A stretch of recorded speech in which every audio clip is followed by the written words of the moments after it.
Prahu ještě tenhle rok čekají velké novinky, díky kterým se zlepší život v Praze.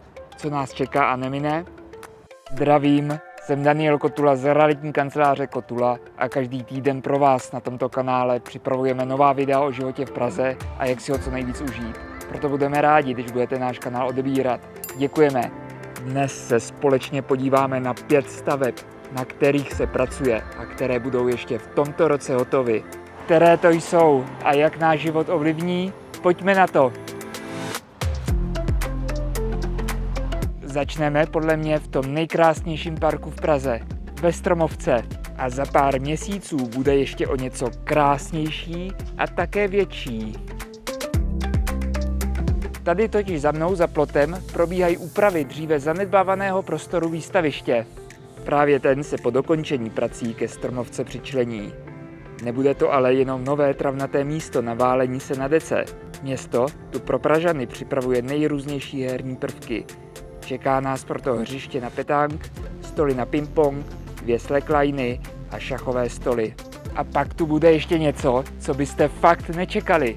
Bude tu totiž speciální prostor pro hraní kuliček. Tenhle hit našeho mládí je zpět, takže pomalu začněte hledat své skleněnky. A kdy nás tohle všechno čeká? Už za pár týdnů. Zacvrnkat si tady budete moci už od září. Naše další zastávka není tak daleko. Jsme v dalším nádherném parku, v Letenských sadech. Právě tady vzniká 7000 metrů velký a 2 metry hluboký rybník. Věřte tomu nebo ne, ale v sadech zatím jakýkoliv vodní prvek chybí. Sloužit bude hlavně k závlaze a k posezení okolo. Nás ale všechny asi zajímá, jestli se v něm bude dát i koupat.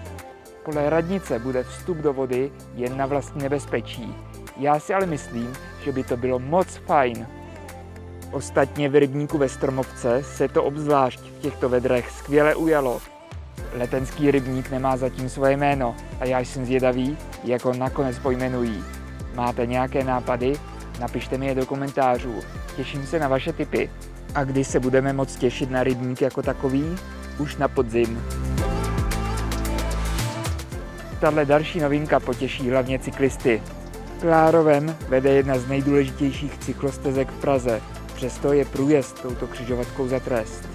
Nejdříve totiž musíme projet přes park ke světlům, tam čekat na zelenou, pak převést kolo přes přechod, následně ho vést po chodníku, pak zase čekat na zelenou a pokračovat po kostkách dál. Tenhle bláznivý průjezd vám zabere 5 minut. To už by ale brzy mělo být minulostí. Pod Mánesovým mostem totiž vzniká nový průjezd a tak se cyklisté dostanou z Kosárkova nábřeží do parku Cihelná rychle a komfortně. No a odtud už můžou dál v klidu pokračovat na kampu. Zajímavé na tom je, že tento podjezd tady byl od začátku Mánesova mostu, jenom byl zarostlý a zaneřáděný. Teď se ho ale Pražané po 108 letech znovu dočkají. Posunuli jsme se na Smetanovo nábřeží, kde vrcholí jedna z největších úprav v centru Prahy za posledních desítek let.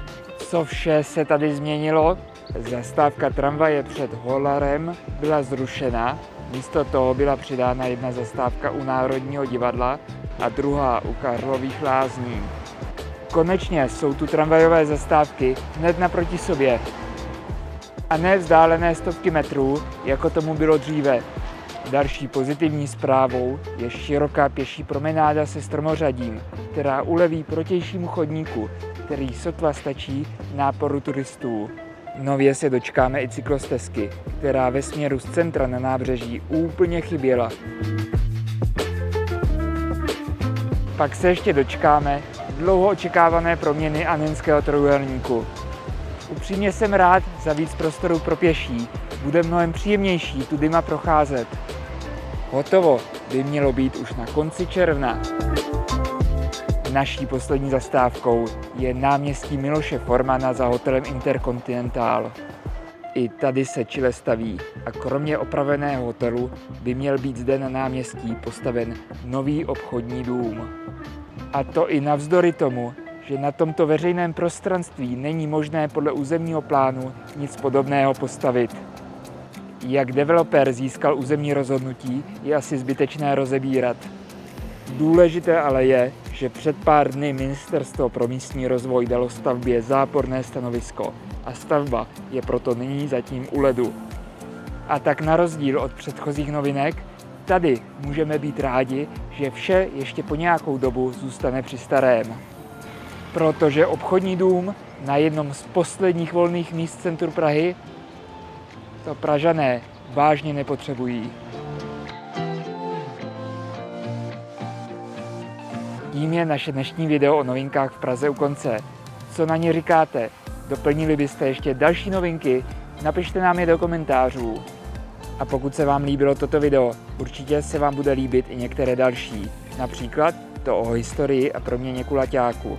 Co právě v těchto dnech vzniká v Dejvicích a proč si tam byty budou moci dovolit jen ti nejbohatší? Určitě se mrkněte. Odkaz na video najdete dole v popisku. Každý týden pro vás připravujeme nové video o životě v Praze a jak si ho co nejvíc užít. Proto budeme rádi, když budete náš kanál odebírat. Děkujeme a těšíme se příště na viděnou.